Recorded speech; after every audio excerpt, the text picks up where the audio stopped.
Why your family is the reason you can't trust yourself in relationships. I have made an episode where I talked about how I kept on falling for the wrong guys because I have mommy issues. I was raised by a single mother, and unfortunately for me, and even unfortunately for her, she just didn't have and still doesn't have the emotional capacity to be there for her children or even anyone else for that matter, because it's not just only us as her children, it's not just only me as her child, but it's something that is just within her. She just doesn't have the emotional intelligence, the emotional availability, the capability to be truly vulnerable and open enough to connect with people.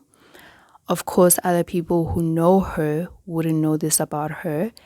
And I think even my sister, who was raised by my mother, the same mother that we obviously have, I don't think she would admit how emotionally unhealthy and distant and unavailable our mother is, because it's one of those things that I think requires one to be very perceptive, to be very intuitive. And I think for the longest time, I've always sensed and known that I didn't really feel my mother's love, even though she did all the necessary things for me as a child.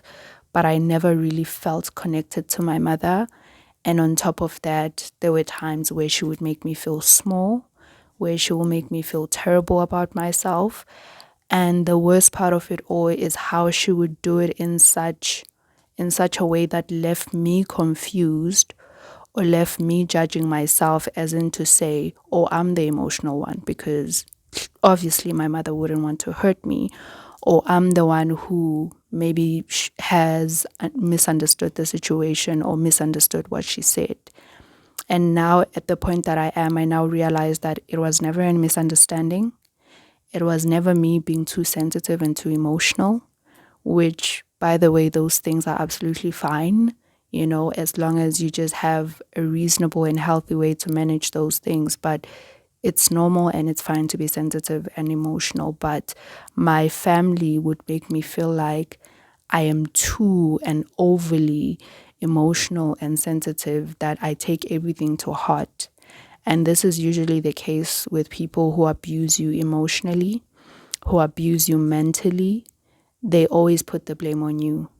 So instead of you acknowledging that, hey, this person actually hurt me and I don't like the way they treat me, or I don't like the way they speak to me, you end up putting it on yourself and thinking to yourself that, okay, I am too sensitive, or I do take things too seriously, or I do take jokes too seriously. For me, with my own family, at this point, I do take everything they say seriously, because there's always a hint of abuse, of verbal and emotional abuse. And I don't even care. I don't care anymore whether they want to acknowledge that, because my reality is real and it's valid. So if for them, they may deny it all they want, that, oh, I didn't mean to hurt you, I didn't mean for you to take it, like, I don't care anymore, because they have made me feel like I was the one overthinking it. I was the one taking it too personally when they were clearly hurting me. Now, with all of that, being raised by a mother who was emotionally unavailable, being raised by a narcissistic mother, and having a sister who is just like her, who is just like my mother, that influenced how I saw relationships. And maybe just starting fundamentally, like all relationships, it has been very hard. I think for me, because I am introverted, I'm reserved, and my family has nothing to do with that. That is just how I naturally am. I think they made me self-conscious, because if you are an introvert or a reserved person or a shy person, or you like to keep to yourself, or whatever you call yourself, it doesn't mean you're self-conscious. It doesn't, being an introvert doesn't equate to having a low self-esteem. There are introverts out there, there are reserved people who keep to themselves, who are actually confident, who actually have a good self-esteem, who actually are sure of themselves in one area or another. But obviously, like all human beings, everyone is bound to have some insecurities or some issues. But at a normal level, they're actually just confident and healthy people. And I think my family, what they influenced, even though they have nothing to do with the fact that I'm an introvert, I'm reserved, I grew up being shy and keeping quiet. But what they influenced in me was making me feel self conscious about the fact that I'm an introvert, about the fact that I'm not as out there as they are, as talkative as they are, that I was clearly different. And it was obviously not a bad different because different personalities, it is what makes the world beautiful. How crazy would it be if we were all extroverts, if we were all outgoing people? It is what actually makes us all beautiful because we all have these different personalities. Some people are both extroverted and introverted. Some people are more outgoing than others, some are not. It is what actually makes us beautiful.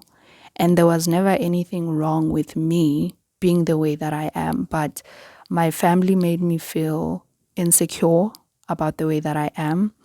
They damaged my self-esteem. Essentially, that is just it. They damaged my self-esteem, and because of the way they would interact with me, I started being very self-conscious when it comes to interacting with people. So I was always on my guard and self-conscious around my own mother and my own sister. So how much more when I now have to deal with friends, with teachers at school, with other people when I started going to varsity, with other people when I started working.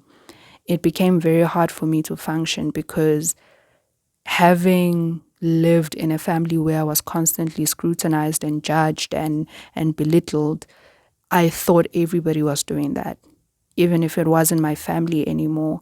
So for me, really engaging in any sort of relationship, whether it be friendship, whether it be romantic, whether it be a roommate, a colleague, it was really hard because I was always super self-conscious.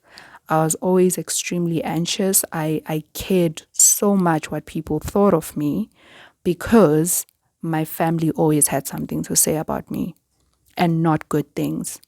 And so when I left home, even now as I'm home, even now as I'm in the process of healing and recovering from all of this, just me stepping out of home and going somewhere, I still have those tendencies where I see myself being conscious. I see myself being anxious that, okay, maybe they're judging me. What do they think of me? Did they like me? Did I say it right? All those thoughts running through my mind, which made having any sort of relationship really hard. But more of what I want to speak on is romantic relationships. When I made that episode where I talked about how I kept falling for the wrong guys because I had mommy issues, because I craved love and attention, I craved affection that I never got from my own mother. So what I would do when I was dating was kind of projecting those things that my mother, I don't even know if projecting is the right word, but I was displaying or craving in these relationships with these men. I was craving what I didn't get from my mother. I was craving what I didn't get from my family because my family did not help me to value myself, did not help me to love myself, to trust myself. And yes, it is part of my responsibility, my family's responsibility rather, to help with my confidence. And now that I'm at an age where I am grown up and I'm an adult, it is fully my responsibility now. But I always say this, that for me, I am not just me doing me. I don't have that type of mentality where I'm just like, I don't need anybody. I'm fine by myself. I'm going to love myself. I don't have that mentality. I actually just truly see the need for other people to be around your life, whether a small circle, preferably small, but whether small or big circle, I see the need for other people to be there to help you in times maybe where you don't feel so good about yourselves. Even in about yourself, even in times when you do feel good about yourself, it helps to be able to share those moments with people, for other people to validate you in a normal, healthy amount, we do need to validate each other. Just that in my case, I needed way too much validation, and I was specifically looking for this validation from men.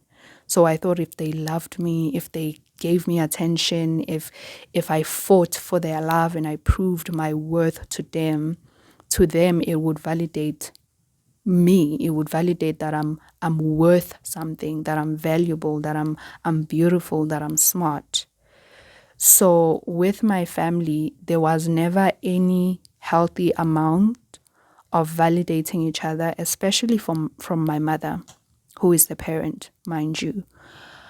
We never got that from her, where as her children we were validated. She helped to boost our self-esteem. She didn't do that. She didn't help to boost our self-esteem. Instead, she crushed it. Like, it's one thing that she didn't assist in shaping my confidence, in shaping my self-esteem, in shaping my view of myself, in helping me love myself as my mother. But on top of that, she actually crushed it into pieces. And so, of course, when I started dating, I had a very warped, twisted, messed up view of how relationships are supposed to be. Because with the guys that I would chase after, there were guys that I perceived to be out of my league. There were guys that I would end up putting on a pedestal. There were guys that I had to fight for their love, fight for them to give me attention. Why is that? Because I fought. I always emotionally had to fight to get my mother's attention, to get my mother's affection. And when I did get my mother's affection and my mother's attention or compassion, or her seeming to be there for me in any emotional capacity, in any mental capacity, whenever I got a little bit of that, it seemed like a reward. That is a very messed up mentality. Somebody loving you, being there for you, it shouldn't feel like it's a reward. It shouldn't feel like it's a treat. It shouldn't feel like it's ice cream on Sunday, where you're just like, you know what, I'm not going to get it for the whole week, but come Sunday, I'm going to treat myself to some ice cream. It shouldn't feel like that. And for me, my mother's love came as a treat, came as a once in a while thing, that I took it as a reward. I took it as this precious gift to hold on to. I was collecting my mother's compliments and praises and attention and affection, and it shouldn't be like that. It should be normal. It should feel normal for me to receive my mother's affection, for me to receive my mother's praise, for my mother to be proud of me. It should be a normal feeling that I know of. I shouldn't desperately crave it because I get it every now and again. She would withhold these things intentionally, because I think what my mother was doing is trying to keep us dependent on her. And so she would just give us doses of her affection, of her attention, of her being proud of us, of her loving us. And so when I got into a relationship, in a romantic relationship specifically, I was pocketing these moments, because for me, if I fought for a guy's love, and then maybe once in a while he would show that he's maybe interested, maybe the guy would keep on disappearing and appearing, and when he would appear and seem to be interested again, it would seem like a reward to me. Like I've won something. I've won his attention. I've won his affection. So this means, and it was really a validation thing, because if this guy that I kept on fighting for him to love me and see how beautiful I am and how smart I am and how valuable I am, so when he would eventually give me that, or now and again give me that, it felt like such a validation that, okay, look, I am beautiful. Because look at him, he's coming back. Or look at him, he's starting to show interest. So it would validate me to say, okay, I am beautiful, I am smart, I am lovable, because he's coming back. None of those relationships were healthy in whatsoever way. And now I I didn't trust my feelings around those guys. I think because I also made such bad dating habits and dating choices, I started not to trust my feelings. Because the very first guy that I fell head over heels for, it started from high school all the way to me being varsity. I was infatuated for years and I thought I loved him. But I was in love with the idea of him. I was in love with him because he seemed cool, he seemed smart, he seemed out of my league. This was another mentality that I really had. I seemed to attract or be attracted to guys that I thought were out of my league. I think it was some twisted, messed up game in my mind that I was not even aware of, that I wanted this guy that seemed out of my reach. This too good looking guy, or this too intelligent guy, or this guy who seems so confident, oozing with confidence. And I wanted those type of guys. And it would be a validation when they gave me attention, because I think subconsciously it would affirm me that if a guy is smart as he is, or if a guy is good looking as he is, or if a guy is confident as he is, pays attention to me, then it means I'm worth something. How sad is that? It is so sad, but it's the reality that I lived. And this was all rooted in the fact that I never got the love, the attention, the affection, the compassion, the support, the emotional needs were never taken care of from home. And so when I started dating, I got into these toxic dynamics, mainly from my side. I mean, obviously those guys were jerks for the way they would treat me, but had I had a better perception of myself, a better view of myself, had I had been more confident, had a better self-esteem, I wouldn't have entertained those guys. Jerks will always be out there. Guys who don't treat girls well, they will always be out there. But it is on us as girls, it is on me as a lady, as a woman, to choose to close that gate for people who are like that. But for me at the time, my gates were wide open. I was allowing these guys who treated me, who walked in and out of my life. Sometimes a guy would ghost me for days and come back. Sometimes it would look like we are vibing, and then all of a sudden it seems like he's holding back. We are chatting, it's fun, it's nice, it seems like we are lovey-dovey, and then the next thing he seems a bit cold and a bit offish, and it seems like he's not really interested. But the next day he seems interested, the next day he doesn't seem interested. That was the game I kept playing with these guys, who kept me, because the thing is, I never dated multiple guys at one time. It was always one guy. So from like the high school guy that I fell for until like it ended, like when I was in varsity, that was just him. But this is how he was treating me. And then when that ended, I fell for another guy who treated me the same way. Maybe the tactics were different, maybe the behavior was different, but it was all essentially still the same behavior. And then after that guy, I also dated another guy who did the same thing. So it became a pattern. It became a dating pattern that I fall for these type of guys. And so after some time, I just started not trusting my feelings, because with the first guy, I was infatuated with him for years and I thought I loved him. But now that I look back, I realized that I was actually infatuated. I was just in love with the idea of who he is. And I didn't really see how much this guy was not interested. Obviously, it would hurt me in those times where he kept like backsliding and then coming back in my life, seeming interested and then seeming not interested. But I just kept going with it, to such a point that there was one time where I think I was trying to convince myself to settle for this type of relationship, for the type of behavior he was serving me, as long as I got to keep him in my life. There was a time where I remember I was in varsity and I was trying to convince myself that, okay, as long as he's still around in my life, so maybe he doesn't give me all his attention or time. And it's not even really about all. I don't want him to give me 24/7, 365, 12 months in a year.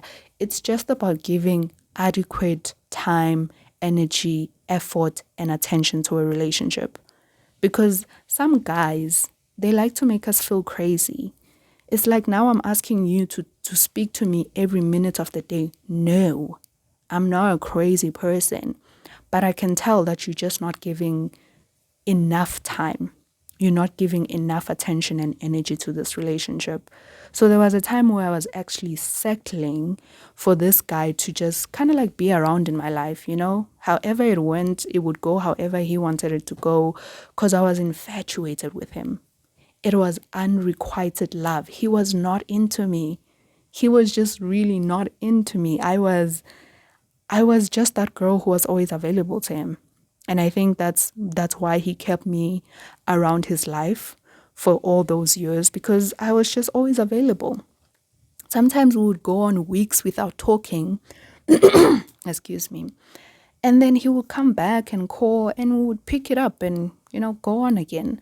So he was never interested in me. He didn't respect me. He didn't have time for me. He was just not into me.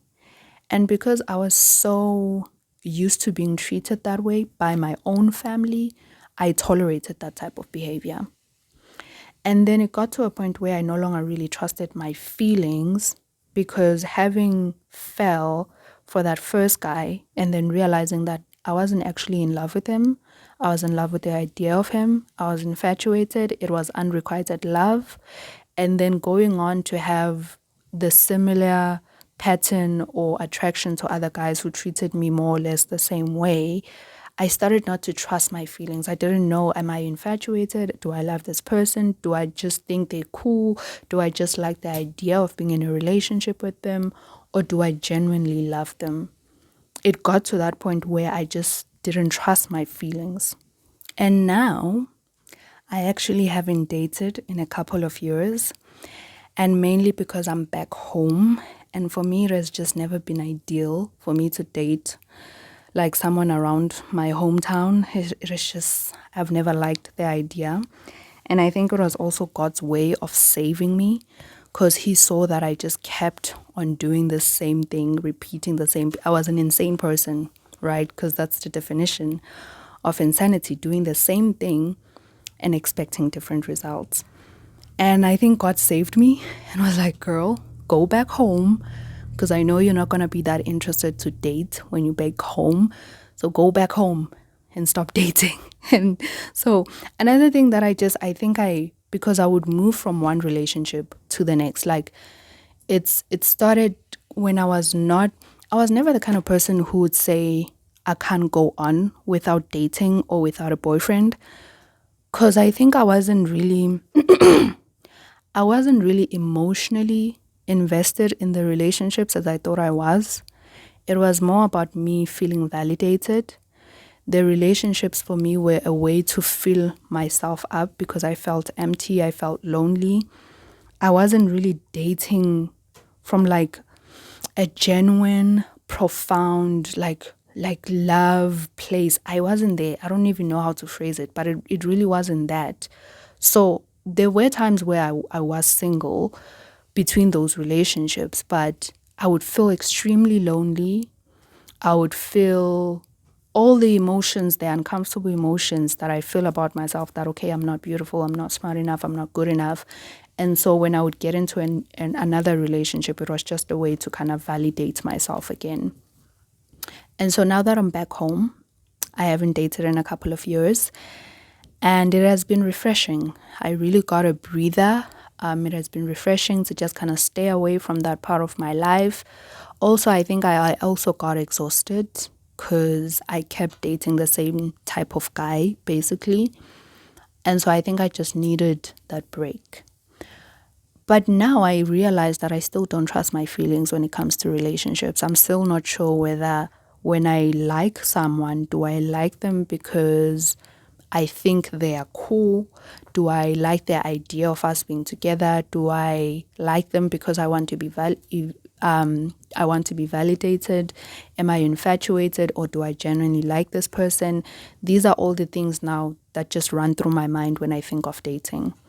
And recently there's been a guy that I've been interested in, that I like, and it has kind of shown shown me a bit of growth to be interested in this guy. He has made no attempt to approach me or whatsoever. Honestly, I don't even think he's really into me. I just like him. So at this point, we're just friends. Like there's an organization that has actually made it possible for us to meet. We are doing something that is similar, so we are usually in the same type of environment every now and again, and that's where I got to see him. And it's just cool. He talks to me as like, like he talks to other people around. He's not giving me any vibes that he's interested in me. I'm the one who's interested in him. But now the thing is, I don't trust my feelings. I don't trust, do I genuinely like him, or am I just infatuated? Do I just like the way, oh, going back to how this interest, this crush of mine, has shown me growth, because this guy is different from what I would normally like or fall for or crush on, because I would normally go for the guys that are like super confident, that are almost arrogant. Some of them were totally arrogant, but I was always just looking for that guy who's like extremely confident. I didn't want a guy who was nice. Let me just put it like that, Like sometimes I still remain that there are nice guys who are just too nice for their own good. I still maintain that opinion. But at the same time, there are genuinely good and nice guys that some of us, or me, let me speak for myself, that in the past I avoided, because I think maybe it was just easier to be around those guys because they didn't make me fight for their love. And because my mind was twisted and messed up, I thought I always had to fight for love and I had to fight for your attention. So if you were just willingly giving me your attention and your time, it kind of seemed like you were a nerd or too good or too nice. That was just me. But now this interest, this new interest of mine, and it has been years since I've been interested in anybody, because around these areas, like I said, I'm not interested in dating. He's actually nice. He's not the overly confident guy that I would typically go for.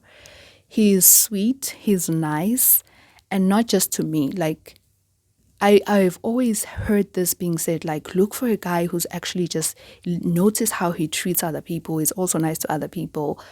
But now I see this in this guy, that he's actually genuinely a good person. Even to other people, he's a nice person. Most of the time he's smiling, he's approachable, he's friendly, he keeps the conversation going. He's just not the type that I would fall for. I would fall for like extremely confident guys who seemed like they were so intelligent that I felt like, I'm so honored to be in your presence. That was just the guys that I fell for. Guys that made me feel like you should be glad. And honestly, it was me. It was more of me saying this. Like, I felt like I am so honored that you would even be interested in me because you are so intelligent. If it wasn't the intelligent guy, it would be the overly confident guy. If it wasn't the overly confident guy, it would be like this way too good looking guy that, that I also felt like, oh, how can a good looking guy like you be interested in me? Again, it was just a way of validating myself. Because if such a good looking guy likes me, it must mean I'm beautiful too. Or if it's the intelligent guy, if such an intelligent guy likes me, it must mean I'm smart too. It was all just a validation system. And now I look at this guy that I'm currently interested in, and he's a total different category from what I used to go for. And I'm just like genuinely interested in him. But again, because of my past relationships, because of my own family dynamics, I'm still not sure if I trust my feelings. I'm not going to make any moves or anything. I'm not going to do that. Even though in the past with other guys, when I was interested in someone, I would make the moves. I wouldn't tell them that I like them. It's like that old way of like luring in a guy where you drop your handkerchief and then he has to pick it up. That was like my move. I was the type of girl, like metaphorically speaking, I would drop the handkerchief and if you picked it up, we are gone. Because guys will pick up your handkerchief even if they're not interested in you. So I thought for me, if they picked up their handkerchief, then it must mean you're interested. But honestly, they were like, ah, here's free meat. So let's go. Anyway, but now I'm in a way having this interest, having this guy that I like currently. For me, it has been a bit of a booster to show me that, okay, maybe I'm no longer interested in these type of guys who would make me feel insecure, who would make me feel like I'm so honored to be dating them. And I'm just like, this girl who's not as smart as they are, or as confident or as good looking as they are.